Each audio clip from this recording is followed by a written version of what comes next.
पहले तो बस आशियाना लूट रहा था, गोया तकदीर भी लूट लो। इस विकास की दौड़ में हम तो लाचार थे और शायद लाचार ही रहने वाले हैं। ये लाइन आज के उत्तराखंड के युवाओं पर पूरी तरह से फिट बैठने लगी है। कैसे? इस वीडियो में ध्यान से देखिए।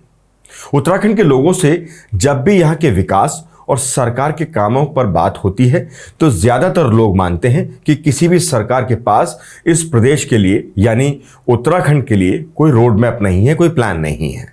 पार्टी समर्थकों या कहें भक्तों को छोड़ दें तो बाकी सभी लोग यही मानते हैं कि किसी भी पार्टी की सरकार रही हो, इस प्रदेश की चिंता कोई करता नहीं है। आसान से आसान भाषा की बात करें तो इस प्रदेश की जनता की कई चिंता हैं, मांगे हैं, परेशानी है और इसलिए लोग एक सशक्त भू कानून और मूल निवास की मांग कर रहे हैं।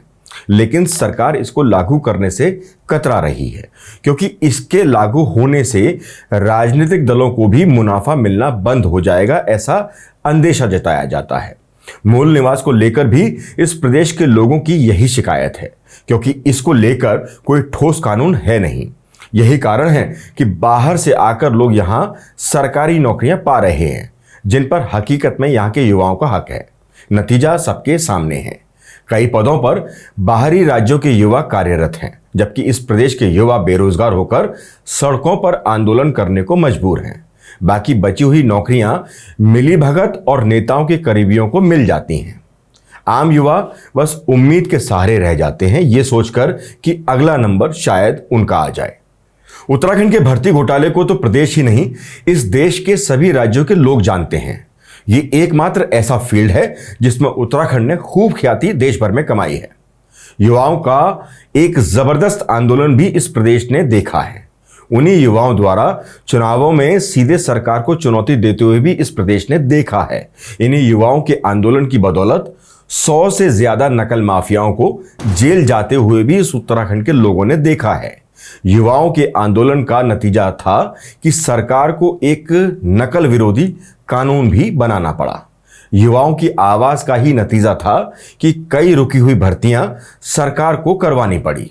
लेकिन सवाल आज भी यही है कि युवाओं ने जिसके लिए इतना बड़ा आंदोलन किया, जेल गए, सरकार की खूब फजीहत हुई, उसके बाद भी क्या नौकरियों में धांधली बंद हो चुकी है? परीक्षा धांधलियों की सीबीआई जांच कराने के लिए सरकार वैसे ही बैकफुट पर है।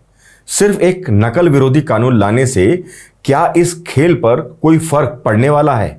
यह अभी भी सवाल ही है जो उत्तराखंड के बेरोजगारों के जहन में जिंदा है।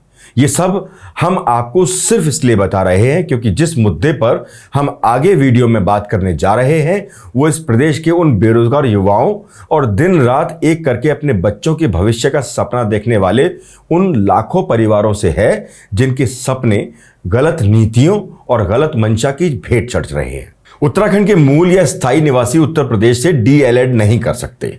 उत्तराखंड की तरह यूपी में भी डिप्लोमा इन एलिमेंट्री एजुकेशन के 2 वर्षीय डिप्लोमा कोर्स में बाहरी राज्यों के युवाओं के प्रवेश पर प्रतिबंध है। लेकिन उत्तराखंड के प्राथमिक विद्यालयों में 2917 पदों के लिए चल रही शिक्षकों की भर्ती में इस तरह के अभ्यर्थियों को शामिल किया जा रहा है। विभाग के अधिकारियों का कहना है कि उत्तराखंड के स्थायी निवासी यदि अन्य प्रदेश से डीएलएड का डिप्लोमा लेकर आते हैं तो उनके लिए हमारे यहां शिक्षक भर्ती का रास्ता खुला है। लेकिन सवाल यह है कि कोई डिप्लोमा पाने के लिए यूपी का मूल निवासी और शिक्षक भर्ती के लिए उत्तराखंड का स्थायी निवासी कैसे हो सकता है? सीधे शब्दों में इसको समझें तो यदि कोई यूपी से डीएलएड कर रहा है उसका मतलब यह हुआ कि वो यूपी का मूल निवासी है क्योंकि वहां का नियम है कि यूपी से सिर्फ वही का मूल निवासी डीएलएड कर सकता है। अब अगर वही निवासी या आसान भाषा में कहें तो वही अभ्यर्थी यहां की भर्ती के लिए आवेदन कर रहा है जिसने यूपी से डीएलएड किया हुआ है, वो उत्तराखंड का स्थायी निवासी कैसे हो सकता है? क्योंकि यहां भी मतलब उत्तराखंड में भी वही आवेदन कर सकता है जो यहां का स्थायी निवासी है। तो इससे क्या समझा जाए, क्या माना जाए कि कोई बड़ा खेल पर्दे के पीछे चल रहा है? क्योंकि एक ही व्यक्ति 2 राज्यों का स्थायी या मूल निवासी कैसे हो सकता है? दरअसल पूरा मामला डिप्लोमा इन एलिमेंट्री एजुकेशन के 2 वर्षीय डिप्लोमा कोर्स के फर्जीवाड़े से जुड़ा है। उत्तराखंड में यदि किसी को डीएलएड करना है तो प्रवेश के लिए राज्य का स्थायी निवासी होना अनिवार्य है। ठीक इसी तरह उत्तर प्रदेश में डीएलएड के लिए यूपी का मूल निवासी होना जरूरी है। लेकिन यूपी में डीएलएड करने के बाद कई युवा उत्तराखंड में होने वाली शिक्षकों की भर्ती के लिए आवेदन कर रहे हैं।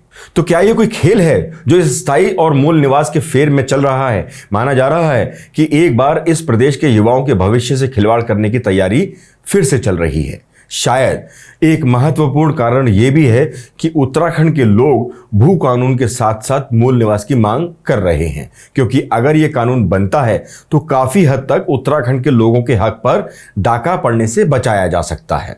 भू कानून की मांग के पीछे भी एक ठोस वजह है, क्योंकि राज्य में हर दिन 1.5 हेक्टेयर वन भूमि का कम होना है। विकास कार्यों के नाम पर वन भूमि लगातार समाप्त हो रही है।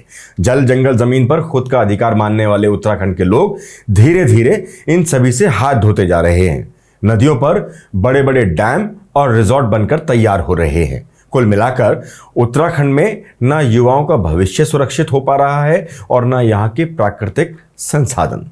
फिलहाल इस वीडियो में इतना ही। नमस्कार।